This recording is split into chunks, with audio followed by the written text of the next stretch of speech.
Tanggal 22 Juni 2020, Kota Jakarta genap berusia 493 tahun, atau 332 tahun lebih muda dari Kota Banda Aceh atau 805 tahun.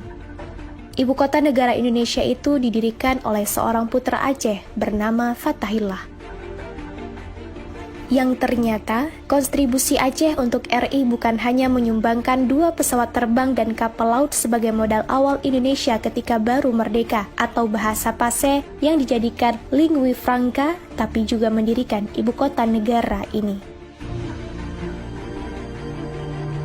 Nama Indonesia masih ada, pada dunia internasional juga disuarakan lewat suara radio Rimba Raya, yang saat itu Indonesia sudah dikepung kembali oleh Belanda dalam agresi kedua. Belum lagi putra Aceh, Markam menyumbang 27 kg emas di atas puncak Monas yang kini jadi kebanggaan kota Jakarta. Bahkan Aceh juga menyumbang hasil gas alamnya selama puluhan tahun untuk pusat yang dikembalikan ke Aceh hanya 0%, meskipun sudah ada undang-undang bagi hasil 70 untuk Aceh, 30 untuk pusat. Dalam referensi lain, kota Jakarta didirikan pertama sekali oleh Ahmad Fathahillah, putra Aceh asal kerajaan Pasai, Aceh Utara, yang hijrah ke Tanah Jawa pada awal abad ke-15 Masehi. Kedatangannya ke Jawa ketika itu disambut oleh Sultan Demak, Pangeran Trenggono. Atas dukungan Sultan Demak, Ahmad Fathahillah berhasil merebut Sunda Kelapa dan Banten dari kerajaan Pejajaran yang bersekongkol dengan Portugis.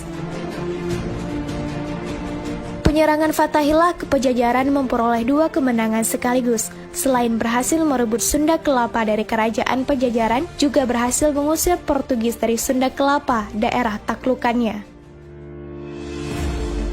Atas kemenangan inilah, pada tahun 1527 Masehi, Fathahillah diangkat menjadi Bupati Sunda Kelapa oleh Sultan Demak. Dalam tahun itu pula, tanggal 22 Juni 1527, Fathahillah mengubah nama Bandar Sunda Kelapa menjadi nama Jayakarta, yang kemudian disingkat menjadi Jakarta, yang mengandung makna kota kemenangan. Tapi sayangnya dan sangat memprihatinkan, dengan menggunakan nalar sejarah kritis, apa yang dipamerkan pada Museum Fathahillah ini seperti ada banyak periode sejarah yang dipenggal dan ditenggelamkan.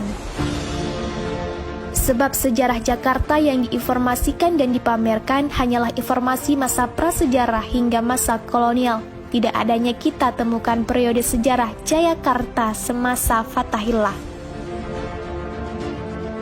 Periode sejarah Fathahillah dihilangkan, terlihat dilompatkan dari zaman prasejarah, zaman Hindu-Buddha, langsung ke zaman Batavia di bawah kolonial Belanda. Perubahan-perubahan nama Jayakarta menjadi Batavia pada 14 Maret 1621. Ketika itu Belanda berhasil menguasai Bandar Jayakarta, nama yang diberikan oleh Fathahillah 22 Juni 1527.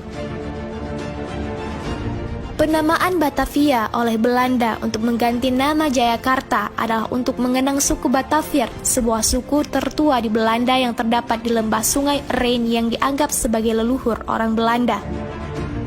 Di sini, sangatlah jelas antara penamaan Jayakarta yang diberikan Fathahillah pada Sunda Kelapa 22 Juni 1527 dengan menggantikan nama Batavia oleh Belanda untuk Jayakarta 14 Maret 1621.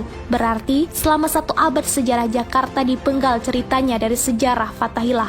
Hilangnya 1 babak periodisasi informasi sejarah Fathahillah di Museum Sejarah Jakarta itu.